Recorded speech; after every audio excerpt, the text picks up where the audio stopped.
Magandang gabi, Oriental Mindoro, ika-6 sa buwan ng Pebrero, taong 2013. Ito po ang TVNet Newsline. At sa ulo ng ating mga balita, contingency planning kontra kalamidad sa buong lalawigan isinagawa. Indigent ng mga Kalapeño, prioridad na unang pagkalooban ng Gold Cross Card. At mga murang gift items para sa Araw ng mga Puso, mabibili na. At sa detalye na ating mga balita, puspusan na ang ginagawang pag-eensayo ng mga kabataang napili sa ginanap na City Meet sa lungsod nitong nakaraang taon na siya magiging kinatawan at kabataang manlalaro ng Mimaropa Regional Athletics Association na magaganap sa Buwak, Marinduque sa ika-15 hanggang ika-19 ng buwang kasalukuyan. May kabuuang 303 ang kinatawan at manlalaro sa syudad, kung saan 100 kabataang kalalakihan at kababaihan dito ay mula sa elementary, habang 133 dito ay mula sa sekundarya na maglalaro sa iba't ibang larangan gaya ng lawn tennis, arnis, athletics, swimming, basketball, football, table tennis at iba pa. Samantala, posibleng umalis patungong lalawigan ng Marinduque ang mga nasabing atleta ilang araw bago ang paligsahan. Ito ay upang bigyang pagkakataon ng mga kabataang makapag-training sa lugar upang sa gayon nila ay masanay sa klima ang mga naturang manlalaro. Bagamat naging pangatlong pwesto lamang ang lalawigan nitong nakaraang MRAA, umaasa namang makababawi ngayong taon ang mga ito dahil sa umano'y paghahandang kanilang isinasagawa, kabilang na nga dito ang pag-eensayo at inaasahang makapag-uuwi ng karangalan di lamang sa syudad maging sa buong lalawigan. Sa kasalukuyan, isinailalim na ang mga ito sa medical at physical exam na isa sa mga requirements ng mga manlalaro sa nasabing paligsahan.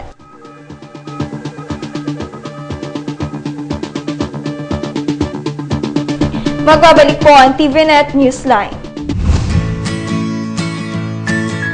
Wake up in a better mood.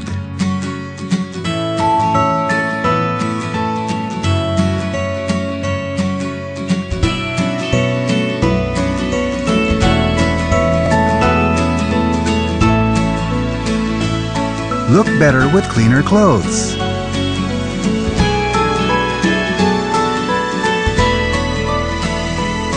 Better days begin with Panasonic.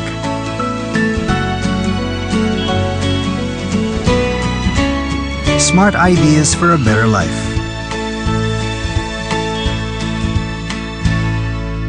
Panasonic, ideas for life.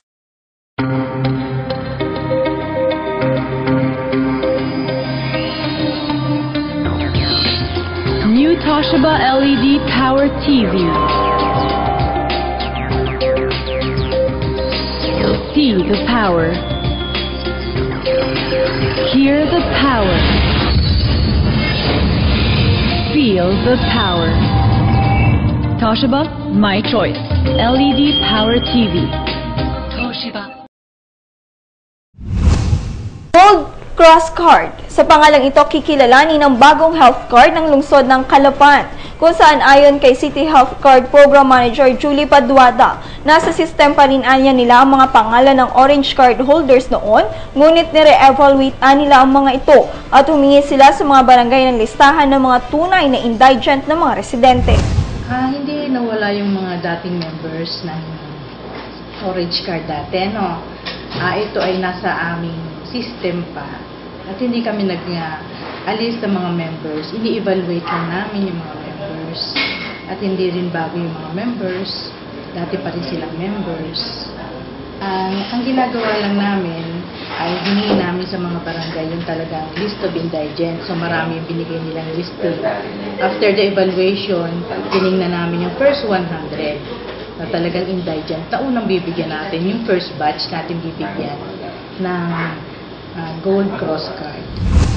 Sa kasalukuyan, 20 barangay na aniya ang nabigyan ng membership, 100 katao kada barangay, habang 35 barangay na naman ang na-evaluate nila. Aniya pa, tatapusin muna nila ang first batch bago muling magbukas ng aplikasyon para naman sa second batch. Pagdating naman sa benepisyo, 100% aniya ang itinaas ng benepisyo sa drugs and medicine, x-ray, laboratory at iba pa, habang nananatili naman sa dati ang ibang benefits. Basta kaya may card na sila, pwede nilang gamitin. At ang mga benefits nito, actually ay yung dating orange card, ang napalitan lang dito ng benefits ay yung nag-increase ng 100% sa previous amount ay yung drugs and medicine at laboratories. Kasi dati, ang kanilang drugs and medicine ay sa case A at saka case B, kinategorize ng ospital. Yung case A, yung mga pangkaraniwang sakit, tapos yung case B, yung medyo malala sa sakit. So, yung kanilang medicine doon ay sa case A, 1,500 dati. Ngayon ay 3,000 na. Sa case B naman, ang medicine dati ay 2,500, ngayon ay 5,000 na. Tapos yung laboratory at saka yung mga x-rays na 350 sa case A, ngayon ay dati ay 350 at ang case B ay 750, ngayon sa case A ay 1,000 na at ang case B ay 1,500. So yun lang, pero yung ibang pan ay retain. Hindi na anya kailangang isoli ang dating Orange Health Card dahil nasa system naman anya nila ang pangalan ng mga miyembro nito. Ngunit binigyan diin niya na hindi na magagamit sa ospital ang Orange Card hanggang hindi ito napapalitan ng bagong Gold Cross Card. Hindi na nila need na isauli yung dating card nila. Meron kasi nawala na o kaya talagang ay meron naman kami na system na nandun pa rin yung kanilang pangalan, ID number. At yung parang ginagamit nilang ID number. Hindi nila magagamit yun kung yung pa rin, ang hawak pa rin nila yung orange kasi yun ay liqua na. Pinalitan na ng card. Magagamit lang nila yung card kung sila ay holder na nung Gold Cross card. So mag-intay-intay lang tayo. Inuuna lang natin yung mga indigent. At ang ating city mayor ay talagang laging pinag-aaralan yan kung paano matutulungan ng mga Calipeño. Samantala, ayon naman sa author ng ordinansa hinggil sa Socialized Medical Healthcare Program na si Konsehal Idel Ilano, bagamat unang nakilala bilang Orange Card, wala naman aniyang problema sa kanya kung palitan man ang pangalan ng Orange Card. Ang mahalaga aniya ay nandun pa rin ang mga benepisyo nito. Unang-una, in-author ko nga yan. Sa ordinansa, ang pangalan naman talaga niya ay Socialized Medical Care Program. Socialized Medical Health Care Program. Then the program was named into Orange Health Card. Okay. So, sa totoo, talagang marami natuwang mga kababayan natin kasi marami natutulungan. Sa akin naman, kahit palitan siya ng pangalan, basta yung benepisyong noon ay naroon pa rin, hindi naman masyadong particular ako. Basta yung benepisyo ay nandoon pa rin. Dahil naman nakalagay sa ordinansa ang pangalang Orange Card, posible aniyang amyendahan ito at ilisin ang pangalang ito, depende sa mapag-uusapan ng sanggunian. When it comes to ordinance, yung pa rin naman ang ginagamit nila. Kaya lang siguro magkakaroon kami ng pag-uusap. Kung talagang hindi na Orange Card Program yan, tatanggalin natin sa ordinance yung Orange Card Program. Pero yun ang ngayon nakasaran. Kasi yun ang nakalagay. Although ang pangalan niya sa ordinansa ay Socialized Health Program, pero nakalagay doon sa ordinansa, ang pangalan niya ay Orange Card Program.